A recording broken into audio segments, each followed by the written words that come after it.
Kung nalaman mong may asawa na pala ang kalibin mo sa probinsya at ayaw niyang makipaghiwalay sa iyo, ang tama mong gawin ay ikaw ang magtakda ng malinaw na hangganan at tapusin na ang relasyon na ito. Ang video na ito ay pinag-isipan kong gawin para sa iyo. At kung sakaling sa tingin mo may kabuluhan ang mga sasabihin ko, sana huwag mong kalimutang mag-like at mag-share sa video natin para may parating din natin ito sa iba.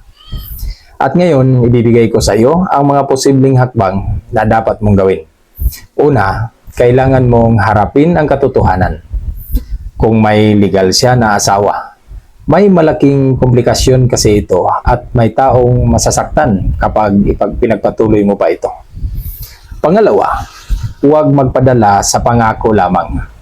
Kung paulit-ulit siyang nagsasabi na mahal ka niya, pero wala namang malinaw na aksyon para ayusin niya ang sitwasyon. Kaya dapat maging maingat ka. At ang pangatlo, sabihin ang desisyon mo ng diretso. Maaring sabihin mo sa kanya na hindi ako komportabling manatili sa isang relasyon na may legal na asawa ka pa.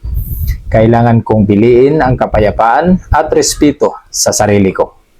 At ang pangapat, protektahan ang sarili mo. Kung magkasama kayo sa isang bahay, pag-isipang mabuti ang ligtas at praktikal na pamamaraan ng paghihiwalay, lalo na kung may pinansyal o tirahan na dapat ayusin.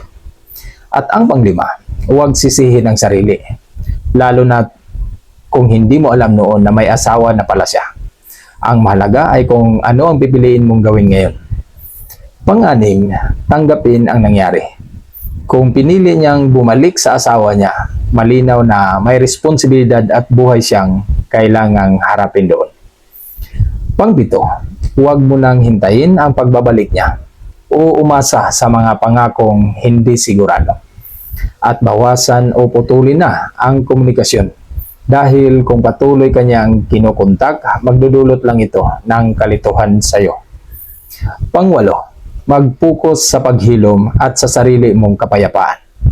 Balikan ang mga bagay na nagpapasaya sa iyo at nagpapalakas sa iyo. At humingi ng suporta sa iyong pamilya, kaibigan o mga taong pinagkakatiwalaan mo. Isang bagay lang ang gusto kong ipaalala sa iyo. Hindi dahil ayaw niyang makipaghiwalay ay obligado kang manatili. May karapatan kang tapusin ang isang relasyong hindi na mabuti para sa iyo.